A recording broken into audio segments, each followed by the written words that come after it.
The ancient Iranians had a much less concrete, albeit more definitive view of their cosmos than either their mythic hero saints, who believed in Lord Mazda, or their historic inheritors, who followed Ahura Mazda and other gods. To the Mazdian mind, existence was the result of a series of generative cosmic thought cycles that began in a void. Within these cycles, thought, manna, a creation of Mazda, is qualified by truth, arta, and, through devotion, armaiti, is transformed into expression, kshatravirya. Kshatravirya is the zenith of the achievement of manna, as manna strives for perfection, haurvatat, and eventual immortality, ameritat.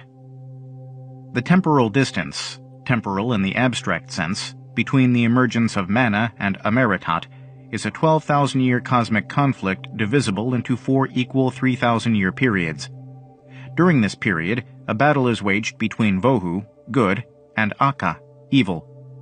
In phases, the battle moves from the elevated cosmic level to the mythic realm. When the hero saints in the mythic realm see it as appropriate, they move the battle to the historic age. The history of the world, and necessarily of Iran, falls within the confines of this time period and this conflict. Of the 4 3,000-year periods, the first 3,000 years is the duration of a void into which manna blossoms and confronts a choice between Vohu and Aka.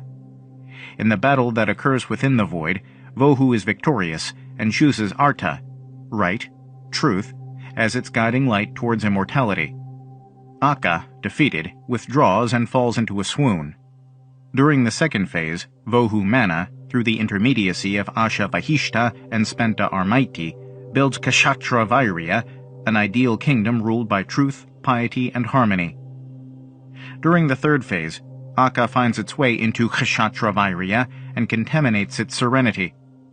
Except for Gaiomart, whose seed miraculously survives, Kshatriya Virya is turned into a kingdom with polluted waters, defiled earth, poisoned plants, and dead animals. Worse yet, evil, the cause of the desolation, is trapped in the devastated world. If Aka had stayed away from Kshatra Virya, everything would have progressed beautifully, and Vohu Manna's Kshatra Virya would have achieved Warvatat, perfection. But everything did not proceed as planned. In the fourth and last phase, the truth that existed in the thoughts, words, and deeds of Gaiomart were transferred to a mythic world populated by mythic beings like Kayumars, the first king, and the first man. In time, mythical hero saints turned the affairs of state to historic figures like truth-worshipping Darius I the Great. It became the task of these mortal beings to not only restore the Creator's Kshatra Virya to its original form, but also to move it along through Horvatat to Ameritat, immortality. Manna and the Great Spentas. The world of Manna is a thought or Mazdian world that issues from a void susceptible to thought, expression, and action, respectively. Manna blossoms into the void as the result of a primordial thought seed. A particular vibrancy distinguishes it from the void. The same thought seed also brings about Aka. We know the twin as Aka, bad, evil, and Vohu, good, benevolent. Both Vohu Manna and Aka Manna seek immortality, but only one has the potential to achieve it. Vohu Manna. Even though the conflict between Vohu Manna, the personification of good intention, and Aka Manna lasted for a long time, eventually it ended in favor of Vohu Manna. Aka Manna was forced to retreat into the depths of the void. Not much was heard from him for the rest of this initial 3,000-year period. Taking this opportunity, Vohu Manna, in reality thought incarnate, charted a creation plan that would culminate in the achievement of Kshatra Virya, or Holy Dominion, a firm first step for the realization of Ameritat. His projected kingdom had the potential of depriving Aka Manna from having any role at all in the cosmos. The importance of Vohu Manna to the Mazdian cosmos, and consequently to the existence of the world as we know it, cannot be overemphasized. Every good action begins with a good word, and every good word is preceded by a good thought. Since Vohu Manna expected his Kshatra Virya to serve as the model of good action, action that would lead to perfection and immortality, he had no option but to safeguard the path of good through to expression, and from there to action. Summarizing the role of the Mazdian Vohu Manna, therefore, it can be said that Vohu Manna is the seed of good reason and grasp. Without Vohu Manna's knowledge, no word is expressed and no action is taken. If they did happen, they would be the words and deeds of Achaemenid. Vahishta. The kingdom that Vohu Manna projects is populated by thought beings who by nature are susceptible to influence by good as well as evil. Achaemenid is in retreat at the present, but it is not kept away forever. For this reason, Vohu Manna devises a system that is protected from evil. In other words, he imbues the system with Asha Vahishta, an aspect of him that evil cannot penetrate. Creation of Asha Vahishta is undertaken expressly to protect Vohu Manna's future truthful thought beings from the lie, Drug. The creation of Asha Vahishta, the guardian of the creation of fire, as we shall see, is Vohu Manna's most fundamental step toward the realization of his projected kingdom. Without order in his universe, the lie would promote chaos and extinguish any hope for the achievement of Horvatat, the prerequisite for the achievement of Emeritat. Spenta are the goodness that comes from Vohu Manna and the order and truth that are contributed by Asha Vahishta sufficient for the future prosperity of the beings who would populate Vohu Manna's Kshatriya Virya? Would they become pious and benevolent by dint of being created? Definitely not. Goodness and truth without a catalyst to relate one to the other are two isolated, barren cosmic functions. Asha Vahishta, therefore, thought Spenta guardian of creation of earth, into existence in order to fill this very vacuum. Spenta inspires devotion and obedience and sustains good thought and truth, which are ushered in by Asha Vahishta until the desired Kshatriya Virya is achieved. Kshatriya Virya. In order for the kingdom of the good mind, represented by desirable dominion, to be permanently separated from the world of the dormant Achaemenid, a metallic barrier, sky, was formed between the two kingdoms. From the substance of this dome, the sky, over the kingdom of good, water was created. Water subsequently brought forth land that brought forth plants. Plants in time gave rise to animals. At the end, Gaiomart, the agent who would move the kingdom to Horvatat, came into existence. Kshatriya Virya, guardian of the sky, did not allow a place for Aka the lie. As the exact opposite of Vohu Manna, who created, Achaemenid was bent on destruction. In fact, the moment he recovered from his initial setback and saw a Kshatriya Virya destined for perfection, he broke through the sky and entered Kshatriya Virya. There he polluted the water, defiled the earth, poisoned the plants, and killed the first animal, the sacred white bull. He also killed Gaiomart, the cosmic man. When he felt his destruction was total, Aka decided to leave Kshatriya Virya, but he could not find his way out. Asha Vahishta held him back.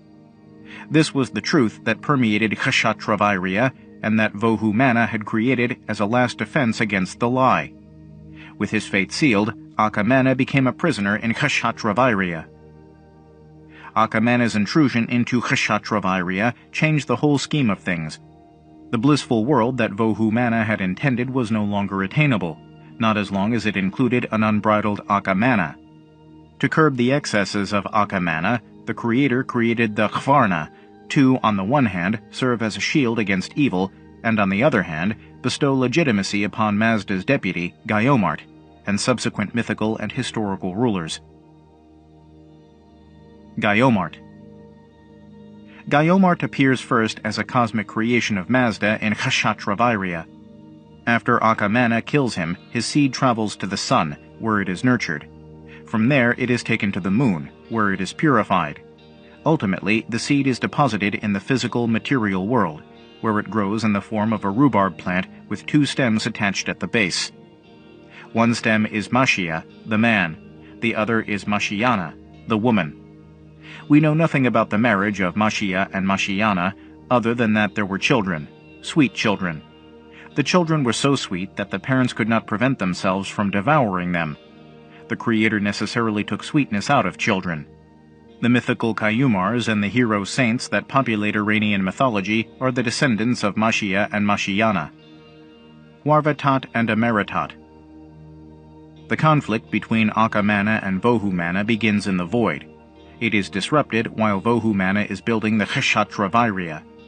A new battle begins within the new kingdom between the creatures of Vohu Manna and the legions that Achaemenid brings forth. Whichever side totally destroys the other side achieves Khvarna, that is, wholeness and health. The reward for this perfection is the achievement of Ameratot, long life that resides in the plant kingdom. No wonder she is referred to as the guardian of plant creation.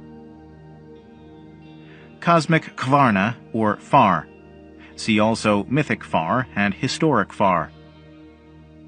During cosmic times, one of the major creations was the creation of the Khvarna, variously translated as glory, charisma, and symbol of legitimacy.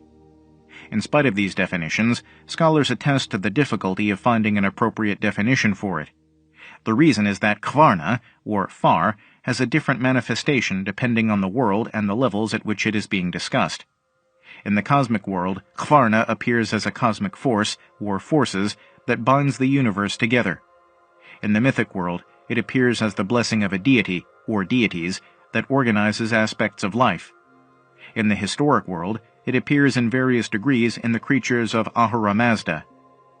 A meaningful understanding of the Khvarna, therefore, would be one that takes the worlds and the levels of the concept into consideration. The Yazadas. Another name for the Yazadas is the Adorable Ones. In importance, they are next to the Amesha Spentas. The Yazadas are abstractions of ideas, virtues, and concepts. Some Yazadas are Indo-European in origin. Some are Aryan concepts later retained by Zoroaster. The majority of the Yazadas, however, are Iranian. The Yazadas, which number in the hundreds of thousands, may be grouped into three categories: Indo-European Yazadas, Indo-Iranian Yazadas, and Iranian Yazadas. The Indo-European Yazadas. These Yazadas personify the elements of the cosmos: Atar, fire; Apam Napat, water; Aredvi Sura Anahita, water; and Vayu, wind, are some of the most ancient Yazadas worshipped by the Indo-Europeans. Anahita seems to have eclipsed the Indo-European Apam Napat. The Indo-Iranian Yazadas. The Indo-Iranian Yazadas are Mithra, Iryaman, Hauma, Veritragna, Parendi, Rata, and Niriosana. The Iranian Yazadas. The Iranian Yazadas are Varksheta, Mangaha, Tishtria, Shrausha, and Rashnu, as well as Dina, Chisti, Eriti, Rasanstat, Akshti, Vanguhi, Arshtat, Asman, Zam, Mantra Spenta, and Raucha. The function of the Yazadas. The main task of the Yazadas is to assist the devout according to their function in relation to the Spentas and the people on the earth plane. In this regard, the Iranian Yazadas are divided into two subgroups: celestial Yazadas, abstract, invisible, and terrestrial Yazadas, concrete, visible. In working with Mazdian cosmology, it is important to emphasize that the world of Manna, from its inception in the void to its materialization in Kshatravairya, and its final struggle for perfection and immortality, is a thought world. It is a cosmic prototype for the mythic and historic worlds to come. The Fravashis. The Fravashis are the souls of the faithful. At any given time, there are as many Fravashis in the world as there are faithful individuals. Mazdian cosmology. Mazda. Manna, Spenta Mainu. Amesha Spentas. Vohu Manna, Asha Vahishta, Spenta Armaiti, Kshatravairya, Khvarna, Ameratot. Yazadas. Celestial Yazadas. Divine Wisdom. Dina, Chisti, Srausha. Rectitude. Mithra, Rashnu, Arshtat, Ariti, Rasanstat. Victory and Contracts. Veritragna. Genius of Joy. Raman. Genius of Charity, Rata. Angel of Peace, Akshti. Terrestrial Yazadas, Light, Varaksheta, Sun. Maungaha, Moon. Fire, Atar. Water, Aredvi Sura Anahita, Apam Napat. Earth, Zam. Fravashis or souls of individual faithful, the faithful. The Mythic Age in Iranian lore begins with Gaiomars, the equivalent of the cosmic Gaiomart. He is the first man and the first king of the mythic kingdom of Iran, centered on Pahlav, the seat of the Iranian dynasty. Like Gaiomart, he is distinguished from the other creatures by the Far, his symbol of legitimacy and divine power. Under Jamshid, who ruled for 700 years, the Far encompassed both the secular and the spiritual domains. Following tradition, Jamshid launched a number of innovations, among them the division of people into artisans, merchants, priests, warriors, and tillers of the land. The battle continues. The cosmic battle between Vohu and Akka moves into the realm of myth. The Pishtadian dynasty begins in earnest, but its prosperous kingdom is eventually undermined by evil Zahak. The Iranian dynasts use various strategies and finally overthrow the rule of evil Afrasiab. They pass a united and well-organized kingdom to the mortals to move it in the direction of immortality. Jamshid brought the full import of the Far under his control and used it to improve his own status as well as the living conditions of his subjects. With the assistance of the Divs, he built magnificent palaces, and, to immortalize his eradication of death from the face of the earth, he inaugurated a glorious celebration, the Nowruz, New Year. In the end, however, Ahriman, through pride, led Jamshid to ruin, so that the mighty king lost both his kingdom and his Far. The true losers, however, were the Iranian people, who had to tolerate 1,000 years of the rule of Zahak. Rather than a king, Zahak was a human-consuming demon. The two snakes that protruded from his shoulders demanded the fresh brains of 2 youths daily. Eventually, Faradun imprisoned Zahak in Mount Damavand and returned prosperity to Iran. Mythic Far. See also Cosmic Far and Historic Far. In the mythic world, the 3 cosmic forces appear as 3 lords: Mazda, Mithra, and Apam Napat. Lord Mazda is the creator of everything. Lord Mithra is the sun god that propagates the essence of existence in incremental degrees throughout the creation of Mazda. Lord Apam Napat, or the deity of the waters, protects and nourishes the creatures of Mazda while Mithra sinks in the ocean. These forces, and a myriad of related lesser forces, are at the disposal of Gaiomars, the mythical descendant of the cosmic Gaiomart. One of the germane roles of Mythic Far is guidance of the descendants of Gaiomars in the affairs of the mythic kingdom centered on the city of Pahlav. It provides them with a preordained and sacred example of divine rulership. In this role, the Far serves as a mediator between the kings and Vohu Manna, perfect mind. It would assist the king, especially when he embarks upon epic-making decisions, that is, decisions that would affect the lives of Iranians throughout centuries. If the king follows the dictates of the Far, his kingdom prospers. Faradun is a prime example of such an epic-making monarch. By taking refuge in the power of kin, vengeance, he prevented the good and virtuous part of his kingdom from falling victim to destruction, stagnation, and desiccation. His din, religion, organization, policy, guided Siavash and Khasrao to recapture the spiritual unity that had been lost under Jamshid. Seeds of kin. Faradun, who ruled for 500 years, inspired unity and might in the early stages of his rule, but sowed the seeds of discord and division in the latter part. Dividing the world inequitably among his sons, Tur, Salm, and Iraj, he sowed the seeds of jealousy among them, so that the older sons murdered the youngest, Iraj. The death of this innocent king sets off a series of wars among the descendants of Faradun over the possession of the Far. The Chirdad in the Shahnameh is devoted to this struggle. The Renovation Age begins with the story of the birth and childhood of Siavash, followed by the story of his exile and martyrdom. This life story tells of how princes were brought up, groomed, and taught responsibility, of how seriously children felt about keeping a covenant with their father and their creator, and of the feelings of Iran's first man to go into exile among Iran's enemies. Son of Kaikaus and the grandson of Kaikubad, Siavash was born to the king of Iran by the daughter of a noble Turanian whose lineage included both Faradun and Garsivaz, son of Pashang. She was found by Tus and Giv while they were hunting. Their quarrel over her ownership brought the girl to the court of Kaikaus, where the king asked the girl about her lineage. She revealed her ancestry, which included Faradun on her father's side and Garsivaz on her mother's side. The champion's quarrel was settled by the king, who gave the girl to neither. Instead, he placed her in his own harem, where she gave birth to Siavash. At the age of about 7, Siavash was entrusted to Rustam to be taught chivalry and the ethic of kings. Rustam took the child to Zabulistan and treated him as if he were his own son. In Zabulistan, Siavash learned riding, archery, and wrestling. He was also instructed in the fine arts of conversation, drinking, and merrymaking. When Siavash was about 20 years of age, he returned to the court and was assigned his own quarters.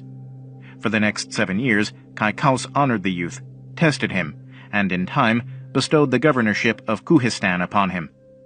Siavash remained in Kuhistan until his mother died. He then returned to the court to mourn her death. Learning about the return of Siavash, the ladies of the harem, sisters of the prince and wives of the king, asked their sire to send Siavash to them. The king obliged. He then asked Siavash to pay a visit to the harem and meet with his sisters and Sudabay. Siavash asked Kaikaus to exempt him from the visit, but Kaikaus persisted. When Siavash entered the harem, he met Sudabay, his stepmother, who held him tightly in her arms for an unusually long period. Her close embrace disturbed the prince. Joseph-like in mien, Siavash was endowed with outward as well as inner beauty.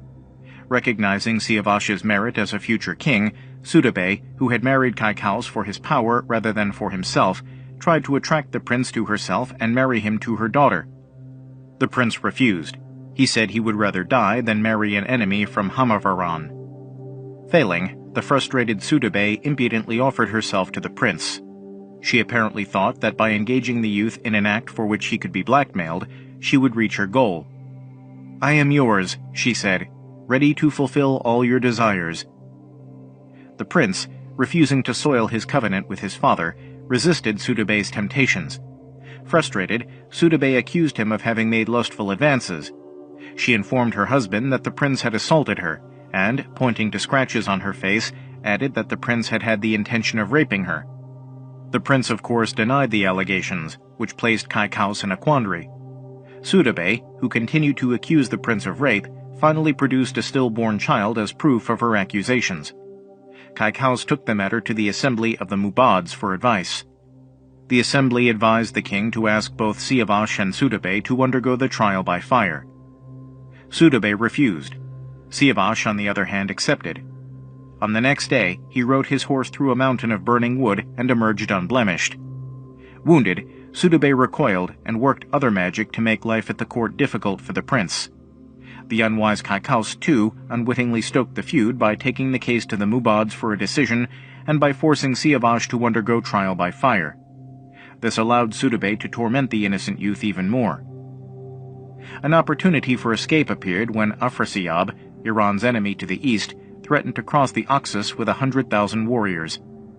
As Kaikaus prepared to retaliate, the prince saw his chance to distance himself from Sudabay and his own distrusting father. He volunteered to lead the army of Kaikaus against Turan.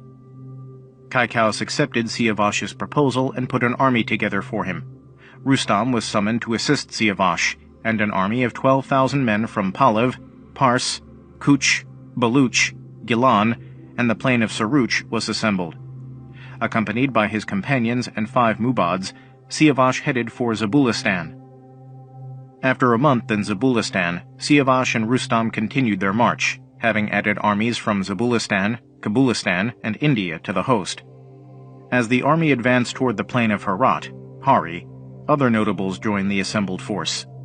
Siavash assigned Zangi Sharavan to command the newly formed army, and he himself set out for Marvrud and Talakan. At Balkh, Siavash stormed all the gates with mighty armies. In spite of the efforts of Garsavaz in defending Balkh, the city fell after 3 days of fighting. Siparam crossed the Oxus and returned to his king Afrasiab. Siavash wrote a letter to Kaikaus and apprised him of his efforts to date. In the course of a 3-day battle, he wrote, "I conquered Balkh." Siparam fled to the city of Termid, and Barman, like an arrow shot, disappeared from sight. He then reported that the lands to the south of the Oxus were now his, and he asked the king's permission to conclude the war by crossing the river to Sugdia, where Afrasiab ruled and kept his army. Kaikaus cautioned Siavash against haste. He reminded the prince of Afrasiab's vile and cunning nature. "You have won a battle against Afrasiab," the king wrote in reply. "Haste might well cause you to lose the war. Rather than rushing into a war, you must keep your army together and wait where you are. Let temptation work on Afrasiab and make him cross the Oxus and meet you." Siavash remained on the southern shore of the Oxus. On the other side of the Oxus, Afrasiab was informed by Garsavaz that Siavash, Rustam, and a mighty host from Iran had stormed Balkh and captured the city. Their champions, Garsavaz explained, wielded maces with heads as large as the head of a buffalo, and they numbered 50 for each man Garsavaz could field. Garsavaz's glorification of the enemy host provoked Afrasiab's anger.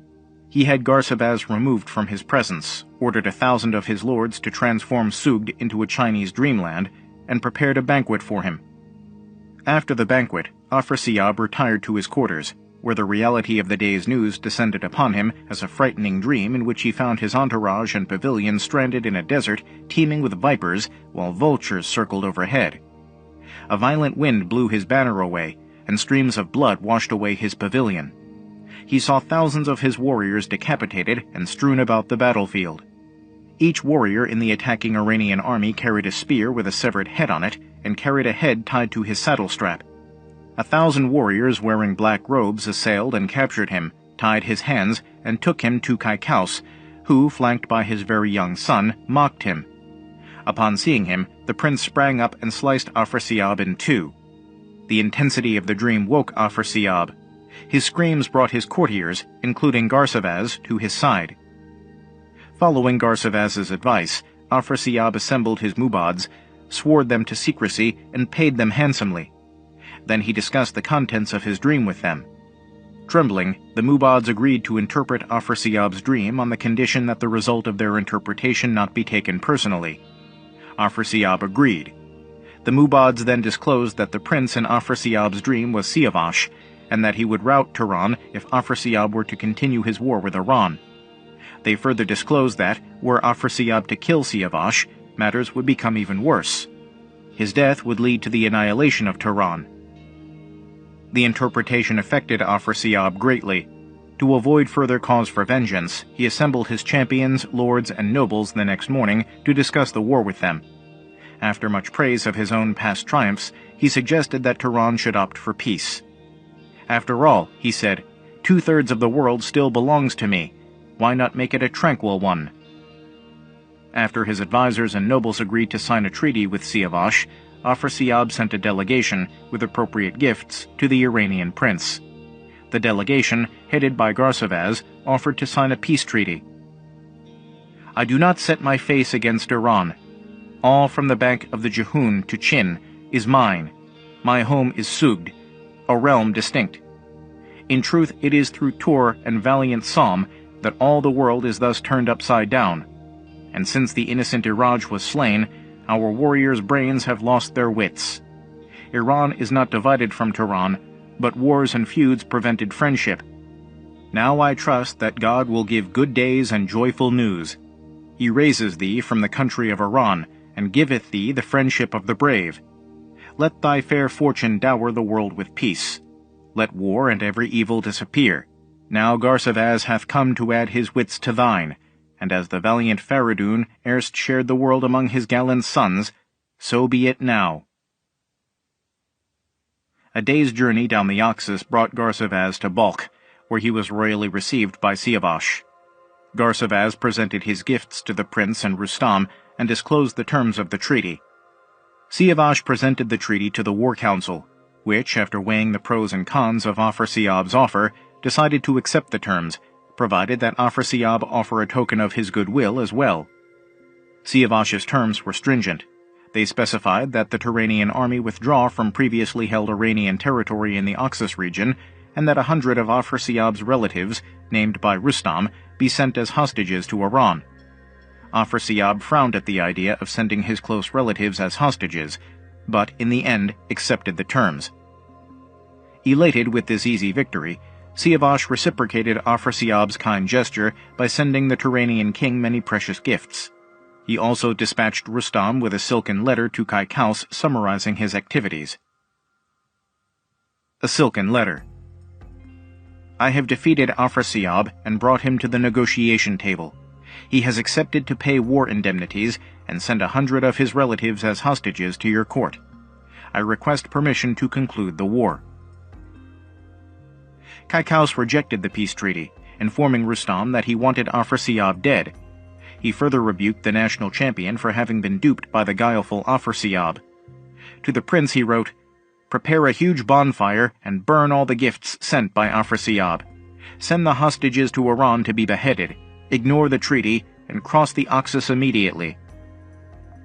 Rustam pleaded with Kaikaus to reconsider his order. He hoped that the king would not force the young prince to break his promise to the enemy. He reminded Kaikaus that Siavash had followed the king's orders and remained on the south shore of the Oxus.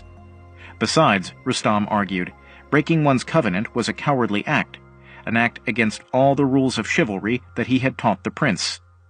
Nevertheless, Kaikaus did not heed Rustam's advice. Kaikaus did not trust Afrasiab. He felt that the demonic king had used magic to convince the gullible youth. Would Afrasiab care one bit, asked the king, for the safety of his people in bondage? Kaikaus then ordered Siavash to relinquish his command to Tus and return from Balkh. Siavash refused, and by openly defying his father and his king, placed himself in a precarious situation.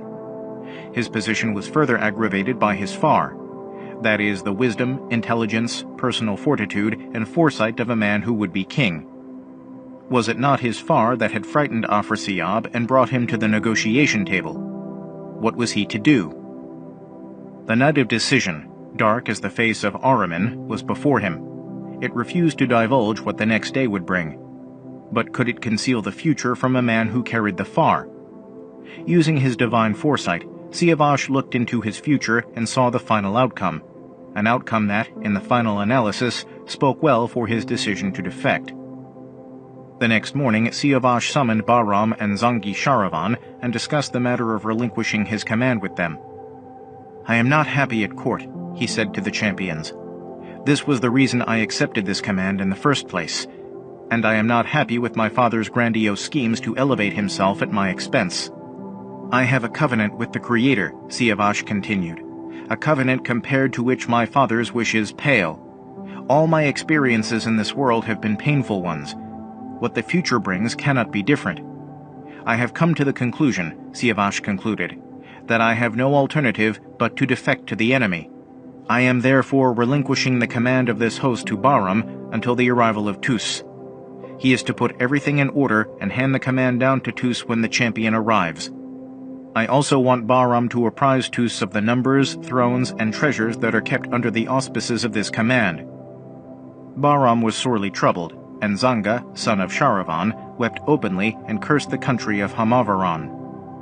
"As for you, Zanga," the prince continued, "I would like you to accompany the gifts and hostages from Turan back to Afrasiab. While there, I would like you to represent me and tell Afrasiab that I did not break my covenant with him. I defied my father and my king to protect you and your people.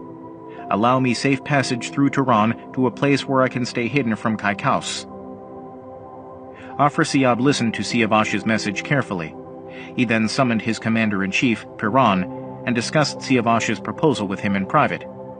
After considering Kaikaus's demise and Siavash's claim to the future rulership of Iran, Turan advised the king to admit the prince into Turan. Convinced of the possibility of a great future, Afrasiab invited Siavash to Turan and assured him of his own support, as if he were his own son, as well as the support of his people. Encouraged by Afrasiab's kind words, Siavash addressed his army, asking the commanders to heed Bahram. Then he set forth to meet the envoys who had crossed the Oxus to conduct him and his private army into exile.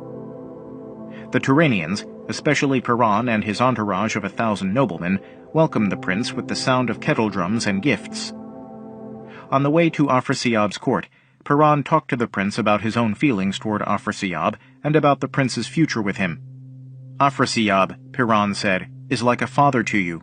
He loves you dearly, and although the rest of the world might see him differently, Afrasiab is wise, intelligent, and God-fearing. I am one of his relatives, and I alone have a host of 100,000 warriors in these parts." Siavash's heart, however, was elsewhere. The farther they rode into Turan, the heavier his heart became. If Siavash had any reservations, the welcome that Afrasiab gave the party erased them from his heart. The two hugged each other affectionately and kissed.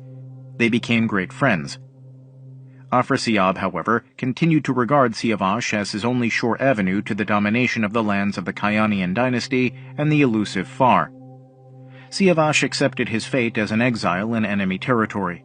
He accompanied the king on his hunting expeditions, and within a year gained the respect of the Turanian army, married Jurire, Turan's daughter, and settled down.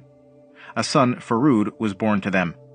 Dictated by circumstances and encouraged by Turan, he also proposed to marry Farangis, Afrasiab's daughter. Turan encouraged his king to agree to the marriage. He foresaw the birth of Khasrao, and his unifying of Iran and Turan made Afrasiab aware of it. "O king, let not thy heart be grieved hereat. Those born to Siavash will be possessed of wits, reserved, and shrewd. Trust not what readers of the stars may say. Deal with his case according to thy wisdom. For from this noble pair a prince will spring, whose head will be exalted in the sun, as king both in Iran and in Turan. Then those two kingdoms will repose from strife."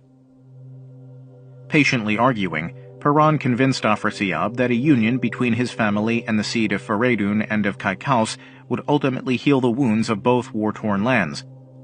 Afrasiab finally agreed. Turan then dispatched Gulshar, his consort wife, to Farangis to take her to the prince. When the marriage ceremony between Siavash and Farangis was over and the festivities were at an end, Afrasiab gave Siavash the rulership of the eastern provinces of Turan and invited him to settle wherever he pleased. Siavash built Siavashgird near Khotan and settled there. It was a tranquil life for a while. In the seclusion of Siavashgird, Siavash reviewed the past and thought about the events that had catapulted him into Turan. Guided by the Far, he arrived at a frightening conclusion. He foresaw that a war between Iran and Turan was inevitable, and that Afrasiab would murder him.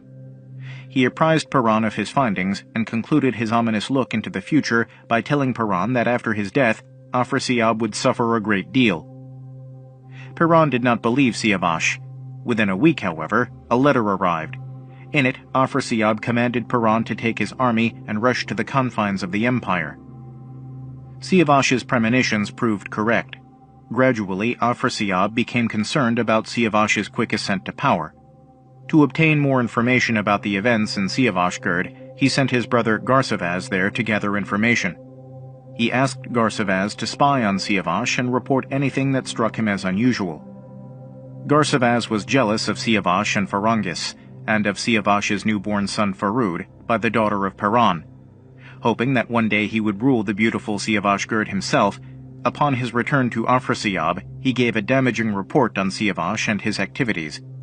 In Garsavaz's report, references to Siavash's relations with Chin and Rum and his exchange of messengers with his father Kaikaus were emphasized. Court intrigue reached new heights when Garsavaz was made the liaison between the palaces. He concocted events on both sides, and sowed discord far and wide. Garsavaz's reports made Afrasiab, who was already in awe of Siavash, frightened of a day, in the near future, that Siavash would wrest Turan away from him. It was distressing to Afrasiab that Siavash should disregard his envoy, collude openly with Chin and Rum, and exchange information with Iran. Following Garsavaz's advice that he should not wait until it was too late, he moved his army to Khotan. Upon hearing of this move, Siavash informed his pregnant wife Farangis of his own imminent death, and foretold that sometime soon an Iranian champion would come and secretly take her and the child she carried to the Oxus River and to Iran. He even foresaw that their son would lead a mighty host and shake the world. He also instructed his steed, Bizad, to allow no one but the avenging Khasrao to ride him. Having completed his will and testament, Siavash killed all his other horses, burned his palaces with their untold riches, and rode Bizad to meet Afrasiab. In the field, as his 1,000 Iranian warriors faced the army of Afrasiab, Siavash ordered his commanders to refrain from fighting. He was captured by Afrasiab, who turned him over to Gorvi to be slain on the roadside. Despite her efforts, Farangiz could not reach her father. Afrasiab ordered Gorvi to take Siavash to a fort high in the mountains and, away from Farangiz, behead him. Gorvi followed his master's orders. Upon his ascension to the throne of Iran, Khasrao launched a program of reforms. With the assistance of the nobles and potentates, he rebuilt the cities devastated by the many assaults of the Turanian armies, destroyed the haunts of demons by expanding cultivation into the wastelands, and ushered in goodwill and trust. Before long, Iran regained the glory it had enjoyed under Jamshid and Faradun, and barred Ahriman from influencing affairs. Zal, the son of Sam and grandson of Nariman, his son Rustam, and the nobles of Kabulistan arrived in Iran and were welcomed by Giv, Gudars, and Tus. The sight of Rustam, his father's mentor, moved Khasrao and brought tears to his eyes. Rustam paid homage by kissing the ground before the king. The king praised Rustam profusely and called him the wise and serene mentor of Siavash. After a few days of rest and getting acquainted with all the visitors who had come to pay their respects and announce their support, the king set out on a hunting expedition. He requested that Rustam accompany him. The hunt, however, served as a cover for the king's real intentions, a full-fledged survey of the Iranian marches and of the devastated land. After this assessment, Khasrao went on a spending spree. He ordered cities that had fallen on bad times to be refurbished, and citizens who had lost their property to be reimbursed. The town-by-town inspection finally brought Khasrao to Azerbaijan. Here he visited the Azargashasp fire temple, where he prayed to the Creator. On his way from Azerbaijan, Khasrao visited Kaikaus. The two kings, each flanked by his champions, met and talked about the devastation that Afrasiab had visited on the land. Khasrao swore by the fire that he would be steadfast in his resolve, and that nothing would distract him from avenging the death of his father, not even Afrasiab's kinship to him. As a token of his truthfulness, he made a solemn pledge to that effect and had it recorded in the Pahlavi language and witnessed by Rustam, Zal, and the other Iranian warriors. Rustam was given the custody of the writ. On the eve of his departure, Khasrao visited the fire temple again and sought the Creator's support. Then he addressed the champions of Nimruz, Kabulistan, and Iran, who had all pledged to fight Afrasiab at his side. "I have traveled," he said, "from Azargashasp to this place, and I have not seen one person who is happy or who is well off. I have not seen any cultivated lands. This will have to change. And if you are truthful about your pledge to me, it will change." He then ordered a list to be prepared of all the princes, nobles, and champions so that they could pledge their support. The House of Kaikaus headed the list. The list is impressive. It reveals the structure of the military and shows how the various principalities in the kingdom contributed to the defense of Iran against Turan.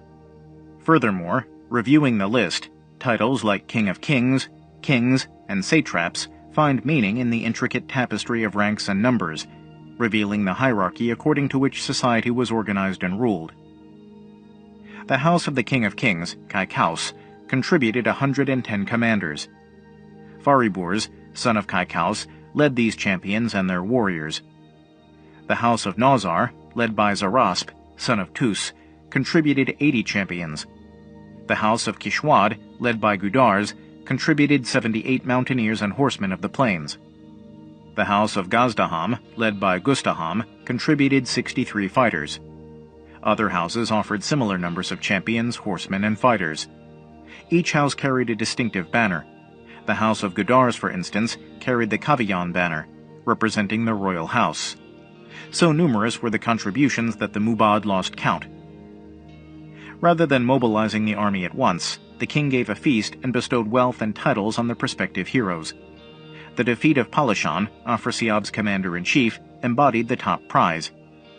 Bijan, the son of Give, accepted the challenge. He also pledged to bring the crown of Afrasiab to Khasrao. As the ceremonies continued, other champions entered the bidding. Give accepted a challenge to set fire to a huge pile of wood that had been strategically placed in a gorge on the Farood to impede any assault on Afrasiab's domain. The most difficult mission, however, was Gorgon's. He was to deliver Khasrao's challenge to Afrasiab and bring back the Turanians' reply. After all tasks were assigned and rewards bestowed, the king and Rustam talked further about the future.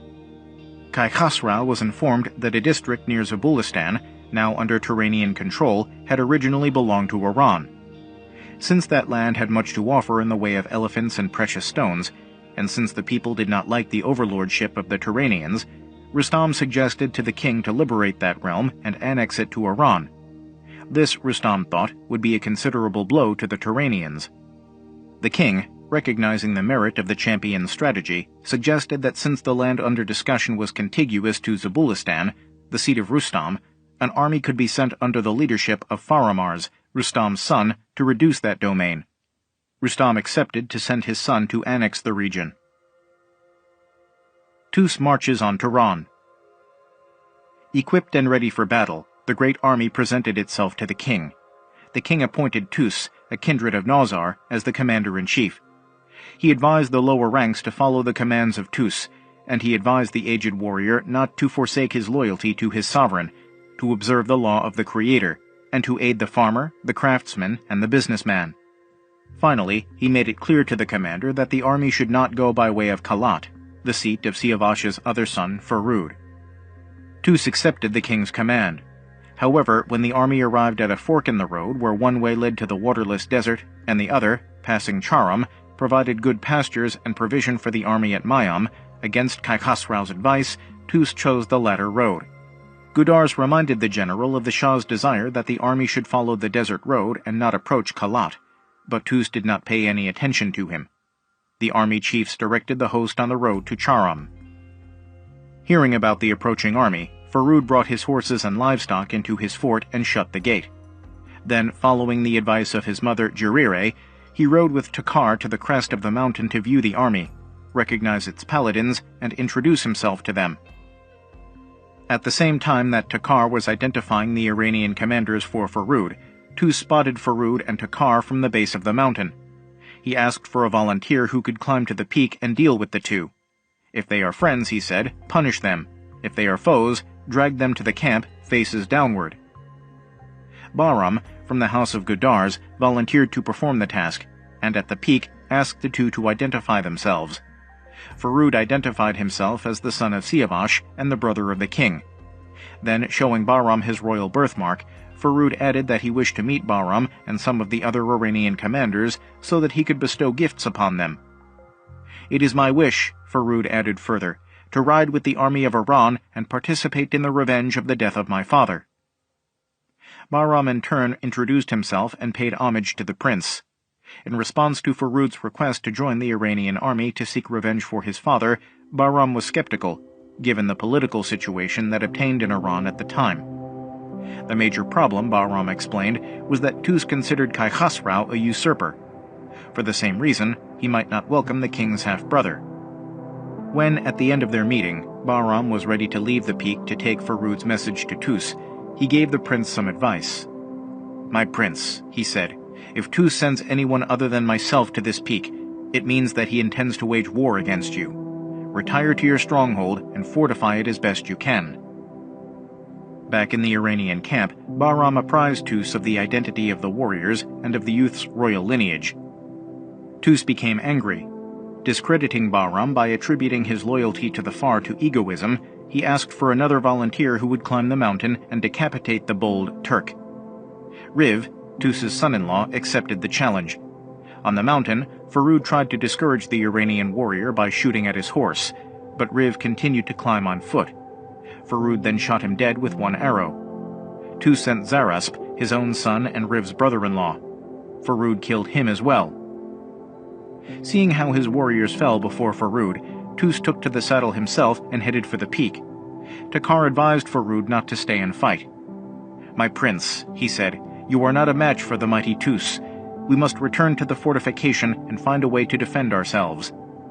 Farood, however, remained on the peak to battle Tus. "If you do not wish to return to the fort," Takar pleaded, "then kill Tus's horse. Princes are not likely to fight when they lose their steed." Farood followed Takar's direction and killed Tus's horse. As predicted, the loss of his horse stopped Tus's advance up the mountain. Tus returned to the army disheveled and confused. Give then accepted the challenge. Takar identified Give as Iran's strongest and most astute warrior and told Farood how Give had found Khasrao in Turan and brought him back to Iran. Farood treated Give in the same way that he had the others. He forced the warrior to return to the Iranian camp, as Tus had, to be ridiculed. In the case of Give, the return was painful. He had to confront not only the other warriors, but also his own son, Bizan. The latter was now determined to take on the Turk at all costs and avenge his brother Zarasp. He would not listen to anyone, not even to Gustaham. Recognizing the invincibility of Bizan, Farood decided to return and shut himself up in the fort. Bizan pursued him. Before Farood reached the fort, Bizan killed Farood's horse, injured Farood's back, and incapacitated his arm. Farood ordered his warriors to stay in the fort and keep the gate securely shut. Bizan's feat had opened the pass to the Iranian army. Tus then swore to kill the Turk and avenge the death of his son, the valiant Zarasp. That night Jarire, Farood's mother, had a terrifying dream. In her dream, she saw a blaze engulf the entire Sepid Ku, White Mountain, consuming the fort and its inhabitants. When she awoke from this nightmare, she went to the window of her apartment to view the mountain and the surrounding countryside. The whole place was filled with Iranian troops. This further discouraged her. She knew that the end had come and that the wounded Farood and his warriors were no match for the Iranian army. Taking matters into her own hands, she made sure that none of the fort's wealth passed into the hands of the Iranian looters. To carry out this plan, she mutilated and killed all the Arabian horses in the stables and set the fort ablaze. This done, she went to her mortally wounded son's apartment and killed him in his sleep. She then killed herself. 3 days after the capture of Farood's fort on Sepid Ku, the Iranian army resumed its march on Turan. On their way, they slew all the Turanians they met and left their bodies on the road as examples. Finally, they reached the Farood. On the Turanian side, Afrasiab reappointed Piran his commander-in-chief and asked him to immediately gather troops from all over Turan to fight the Iranians, who were, at the time, impeded by a snowstorm.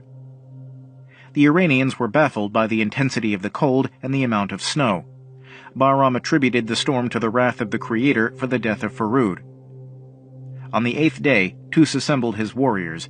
He asked Give to make good on his promise, for which he had received a generous reward from the king, and set fire to the pile of wood placed strategically in a gorge by the Turanians to obstruct the movement of the Iranian army into Turan. In spite of Bizan's offer to carry out the task for him, the aged Give rode past Farood and set the obstacle ablaze. The wall of wood burned for 3 weeks. On the 4th week, the Iranian army continued its march to Garugard, sending contingents out to scout the countryside. Garugard was the seat of the Iranian Tazav, who had defected to Turan. He held the territory to the north of the Oxus, the grazing ground for Afrasiab's livestock.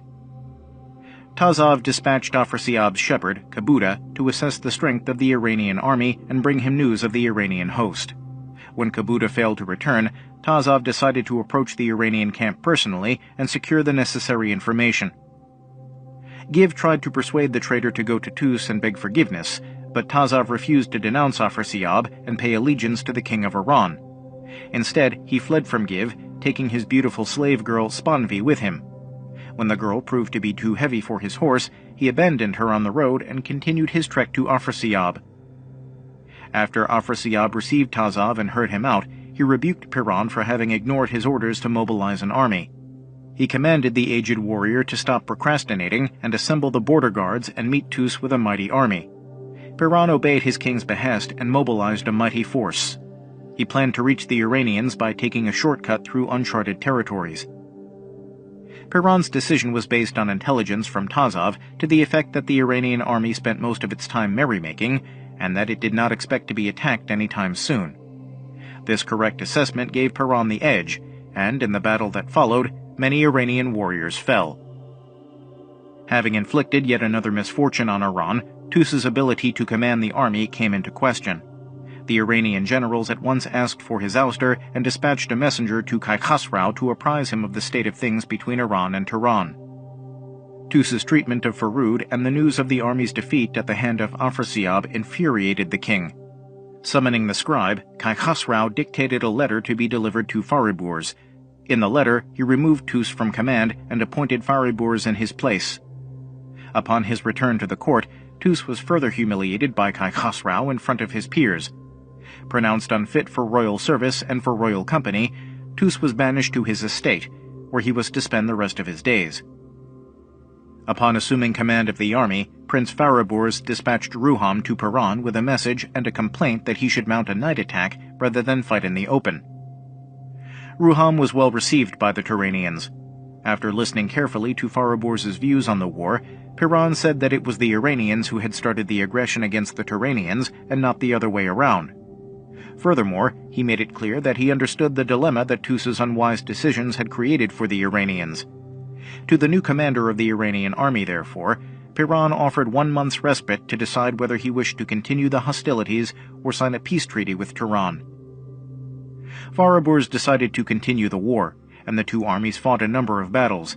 In the decisive battle, the Turanians succeeded in cornering Fariburz, the mainstay of the Iranian army. They even killed Riv, Kaikaus' son. Only the bravery of Bahram, who snatched the fallen prince's crown, saved Iran from even more shame. In the course of the day, the Iranian army was greatly reduced in number, and by day's end it began a retreat. The Turanians rejoiced. To celebrate Peron's victory, Afrasiab summoned the old warrior to his capital and entertained him and his men for 2 weeks. Then he presented Peron with some of the most precious pieces in his treasury and advised him to keep a lookout in the direction of Iran. Although gone for now, Afrasiab warned, the Iranians were not gone forever. Khasrao, he said, was wealthy and could change the minds of his champions easily. He advised Peron, therefore, to appoint spies who could apprise Turan of activities in Iran. Peron listened attentively, and when the king's words were finished, he and his champions left for China to seek assistance from the Chinese against the invader from the west.